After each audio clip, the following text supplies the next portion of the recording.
At 7:42 a.m. on August 17, 1943, Technical Sergeant James McKenna crouched under the left wing of a P-38 Lightning at WWII airfield in New Guinea, watching his pilot prepare for a mission he probably wouldn't survive.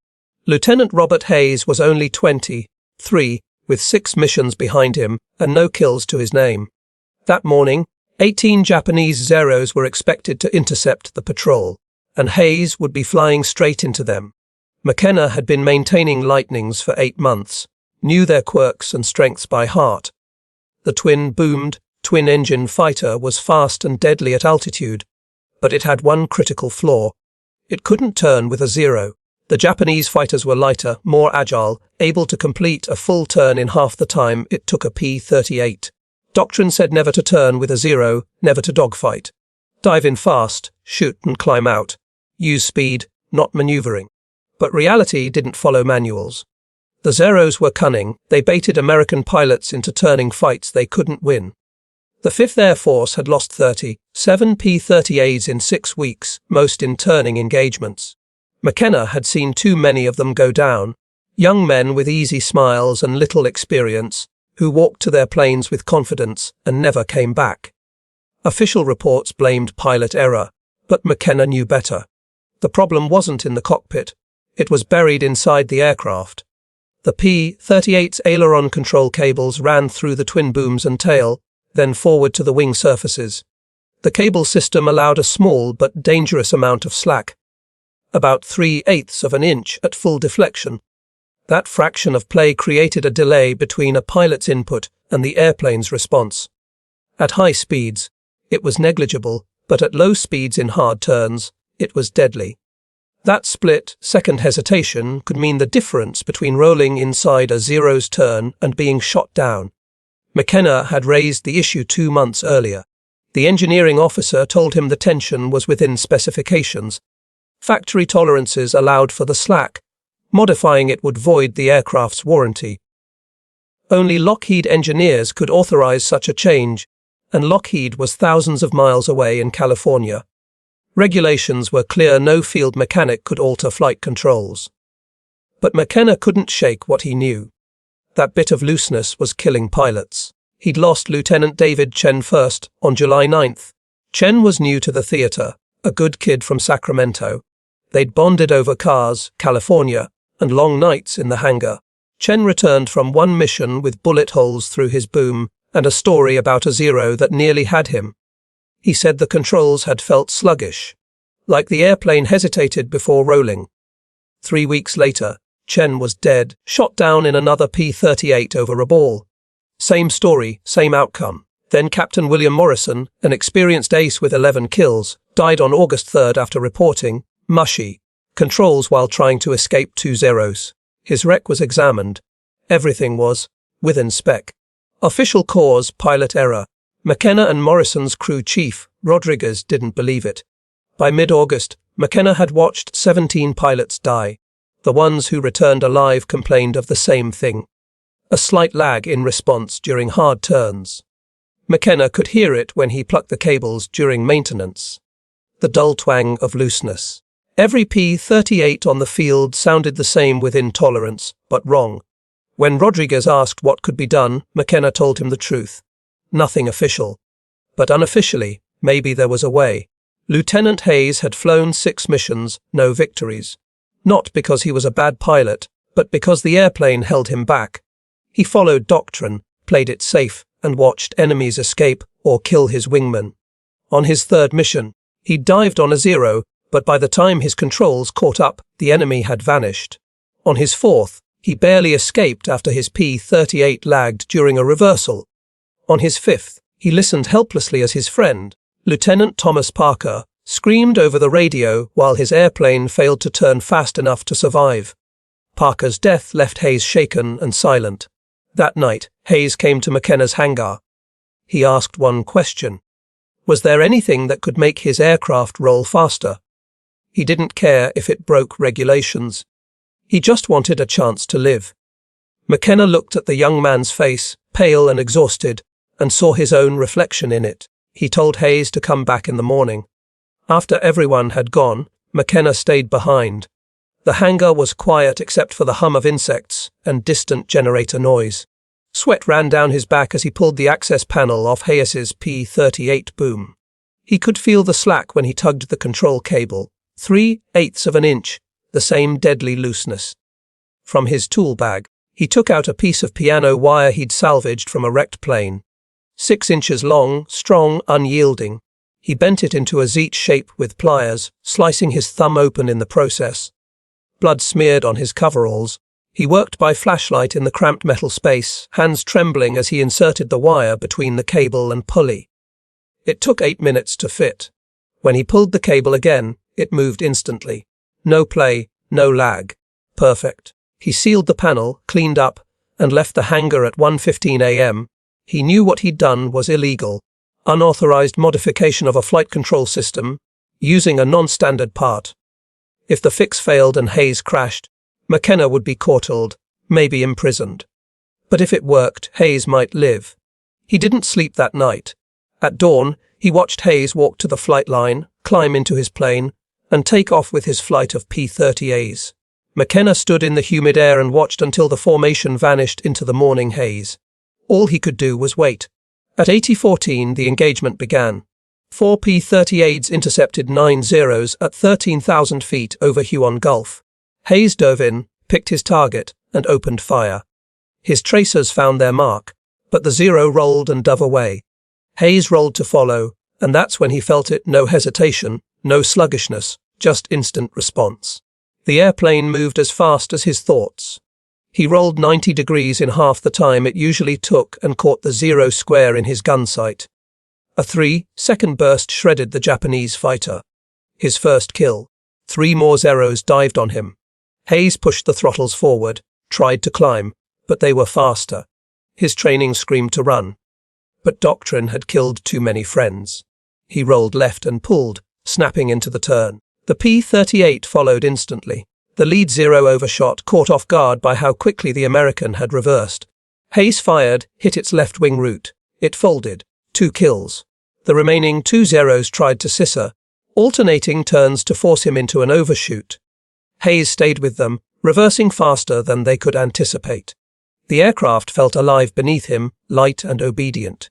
When 1 Zero bled too much speed, Hayes rolled inside and fired from 200 feet. The target disintegrated.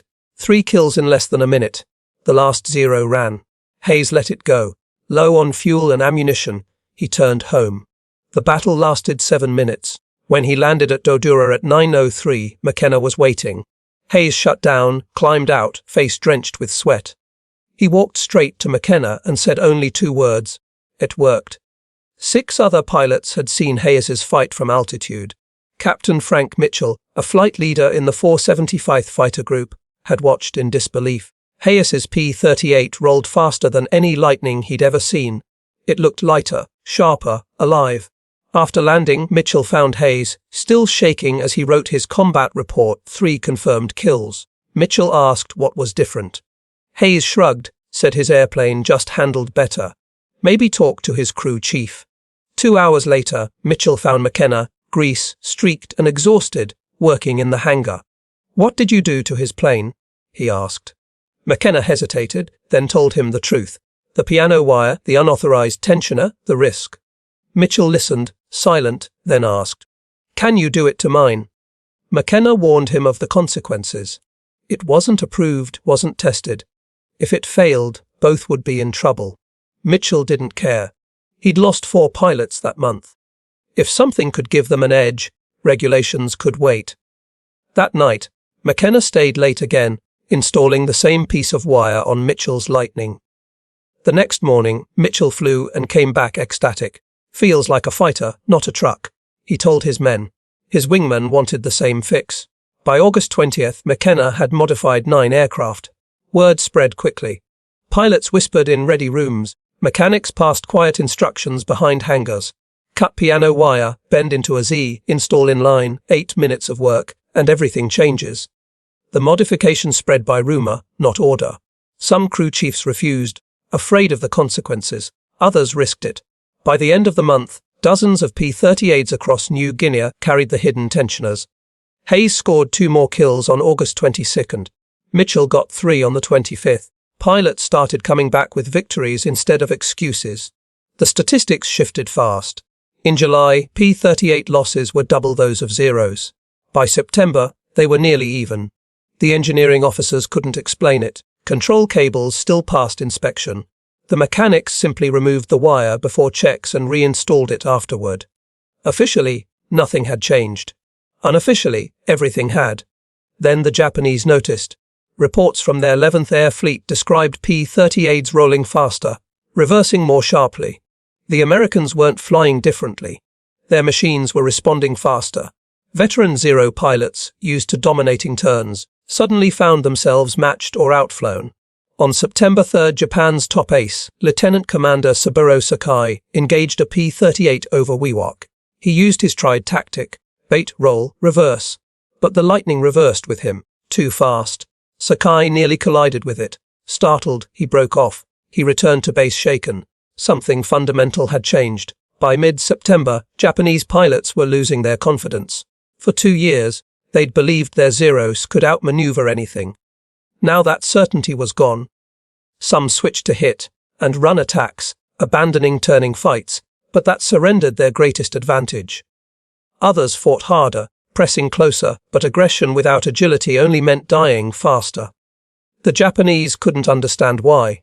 They examined wrecked P-38s, but the modification was hidden deep inside the booms, disguised as standard parts.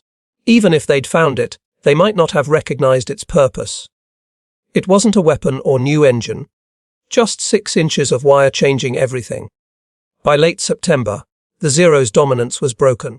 The hunter had become the hunted, and it all traced back to one mechanic who'd refused to let another pilot die waiting for approval.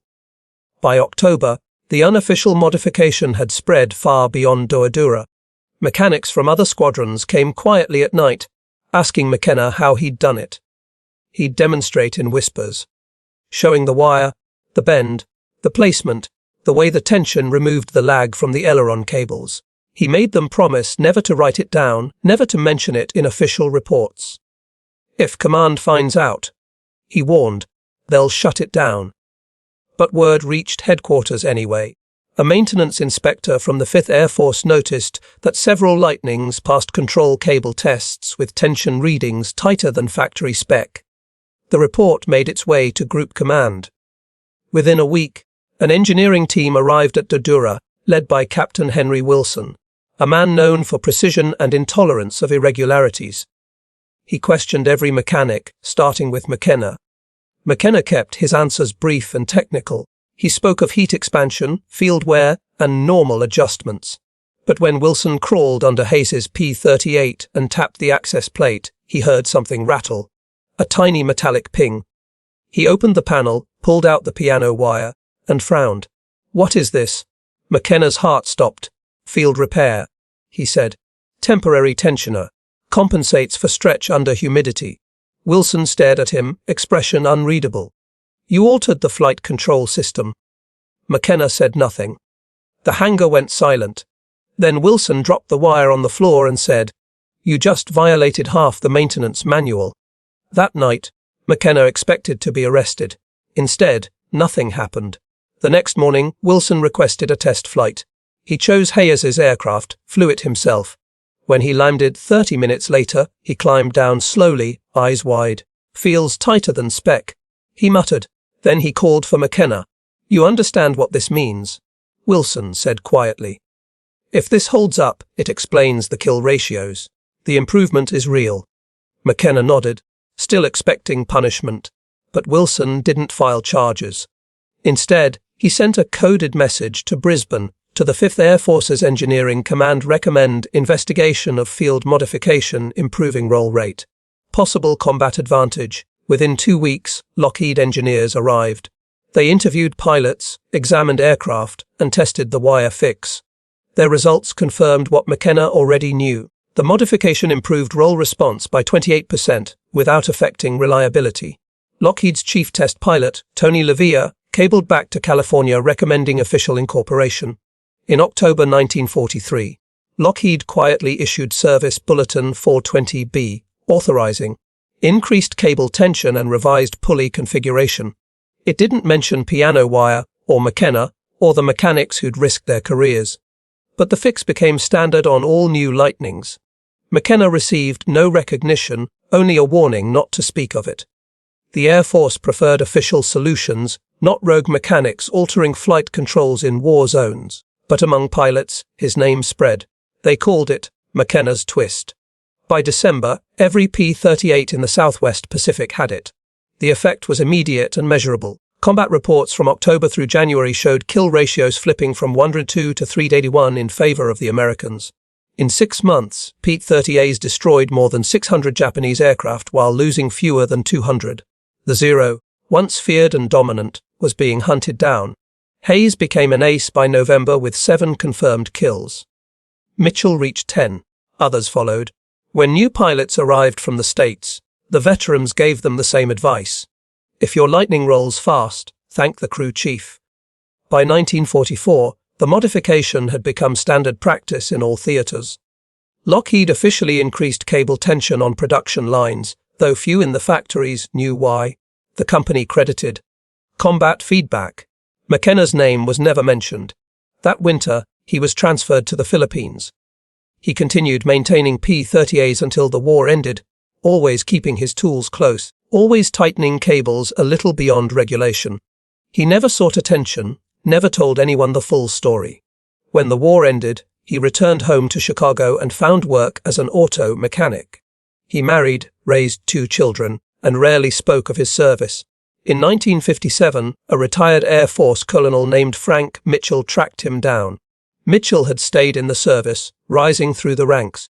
But he'd never forgotten the quiet man in the New Guinea hangar who'd changed everything.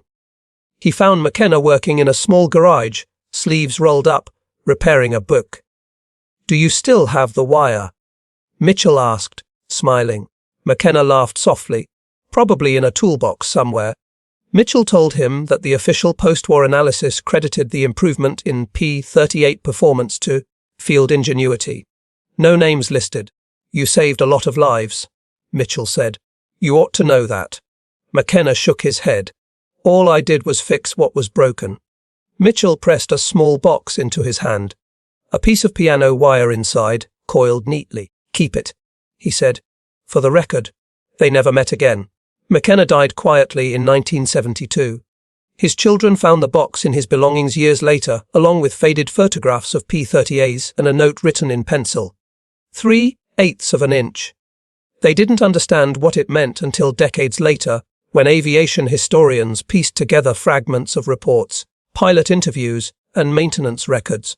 The story emerged slowly, about a mechanic who defied orders, made an illegal modification, and altered the balance of air combat in the Pacific.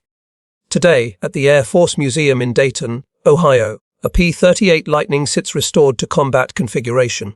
Hidden deep in its tail section is a small replica of the wire, 6 inches of piano steel bent into a Z. A placard nearby reads, "Unofficial Field Modification, 1943. Improved control response of P-38 Lightning. Devised by unknown ground crew. Visitors walk by without noticing the detail. But pilots, engineers, and historians stop to look closer. They understand what that piece of metal means. It represents defiance, ingenuity, and the lives saved by a man who refused to follow a flawed rule. For every innovation recorded in manuals, there are hundreds lost to silence. Ideas born from desperation and courage, written not in reports but in the sweat and grease of the men who fought to keep others alive. McKenna's story was one of them. Years later, in 1989, a researcher found Mitchell's combat diary. Inside, a single line stood out among the flight logs and coordinates. August 17, 1943. Hayes scored 3. McKenna fixed it. It was the only written acknowledgement of what happened at Dodura. Yet that quiet line told the entire truth. Because war isn't only fought in the sky. It's fought in the hangars, in the minds of men who see what others miss, who break rules to save lives.